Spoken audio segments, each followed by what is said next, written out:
ভারতে পাচারের সময় ২৭৫ কেজি ইলিশ জব্দ। কেমনটা লাগে?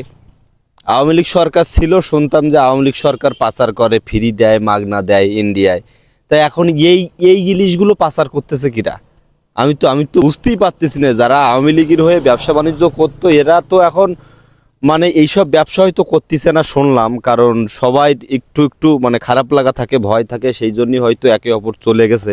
কিন্তু এইসব কাজ করতেছে কিটা ভাই? মূল কথা হচ্ছে কি, এরও দোষ না দেয়, আমাদের মূল জিনিসটা বুঝতে হবে যে কোথায় ভালো ব্যবসা সেটা মানুষ ছিঁড়ে কাটে হলেও করে। যারা ক্ষমতায় আসবে তারাও ওই ভালো টাকার জন্য ঠিক এরম ব্যবসা করবে। তো যেহেতু এই মাছগুলো আটকা হয়েছে, এই মাছগুলো গরিব মানুষরা যারা খাইতে পারে না তাদেরকে কম দামে বা ফ্রিতে দিয়ে দেওয়া উচিত, আমি যেটা মনে করি। না হলে এই মাছগুলোকে এইভাবে ওই ফেলায় রেখে যদি একের পর এক সময় নেয় যে এর বিচার এই হবে, এর বিচারে মাছ করা যাবে না, পয়সা এমনিতে ইলিশের সংকট, এই ইলিশের সংকট কাটানোর জন্য অন্তত এই কটা মাছ ২৭৫ কেজি মাছ অন্তত মানুষের মাঝে বিলিয়ে দেওয়া হোক। আর কি কব, আর ভিডিও বানানোর কোনো মন মানসিকতা আমার নাই। কারণ ভিডিও যদি এ সম্পর্কে বানালি অন্য বলে আমি নাকি ওই দলের, আবার এই দলের সম্পর্কে বানালি ও বলে তুই এই দলের। মানে আমি একটা মানে দোটানা কলের ভিতরে আছি। যে সম্পর্কে আমি হচ্ছে সঠিক খবরটা আপনাদের মাঝে দেওয়ার চেষ্টা করি, কিন্তু এই সঠিক খবর দিতে যাইয়ে যখন উলটপালট হয়ে যায় তখন মনে করে আমি কোনো দল। ভাই আমি একজন কন্টেন্ট ক্রিয়েটর, আমি একজন ভিডিও নির্মাতা। আমারে ভাই ভিডিও নির্মাতা হিসেবে আপনারা জানেন, আর কোনোভাবে জানার দরকার নেই। আর কোনোভাবে জানার দরকার থাকলে আমার প্রোফাইলে লেখা থাকতো আমি অমুক অমুক অমুক।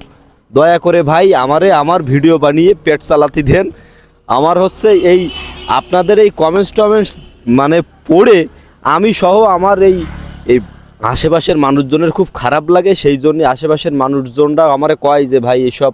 আমি বলি ভাই আমি কি কোনো দল করে কোনো কিছু করছি, টাকা পয়সা বা কোনো কাজ কি করছি কন? তারপরেও এত কথা ভাই, আমি একজন কন্টেন্ট ক্রিয়েটর, ভিডিও বানিয়ে খাই। প্রত্যেক মাসে যে টাকা আসে সেটা সরকারের আগে ভ্যাট কাটে, তারপরে আমার ব্যাংকে দেয়, তারপরে আমি আমার এই খাই। এই যে আমি যখন হচ্ছে আওয়ামী লীগ সরকারের কিছু হাতে গোনা কিছু নেতারে খারাপ বললাম, এদিকে আওয়ামী লীগের মানুষজন বলতেছে আমি নাকি আওয়ামী লীগের বিপক্ষে কথা বলতেছি। আবার বঙ্গবন্ধু যারে আমরা বই থেকে শিখছি তার সম্পর্কে কথা বলছি, বলে কি যে হচ্ছে তুই হচ্ছে উমুক তুমুক। মানে অন্য আমার সব দলেই ভাই বন্ধু আছে, সবাই আমারে ভালোবাসে, এই জন্যই আমারে বলে, আমারে কোনো কেউ আমারে খারাপ কথা বলে হুমকি দেয় নো। কিন্তু এই ভাই আমার কন্টেন্ট বানাতে দাও। এই আমরা যা শিখে আইছি জন্মের পর থেকে যে বঙ্গবন্ধু হচ্ছে এটা করছে, আমরা বইতে পড়ছি। এখন আপনারা সব দেখতে পাচ্ছি উল্টে করছেন। তো সেটা যদি আমি কোনো বইতে খুঁজে পাই বা আপনারা আমারে রিকমেন্ড করেন বা কোনো বই গিফট করেন করে, আমি সেইটা পড়ে যদি মনে হয় সত্যি, তাহলে আবার সেটা ভিডিও বানাবো। Thank you so much. ভিডিওটা অনেক লং হয়ে যাচ্ছে, আবার দেখা হচ্ছে নতুন কোনো ভিডিওতে। Bye bye.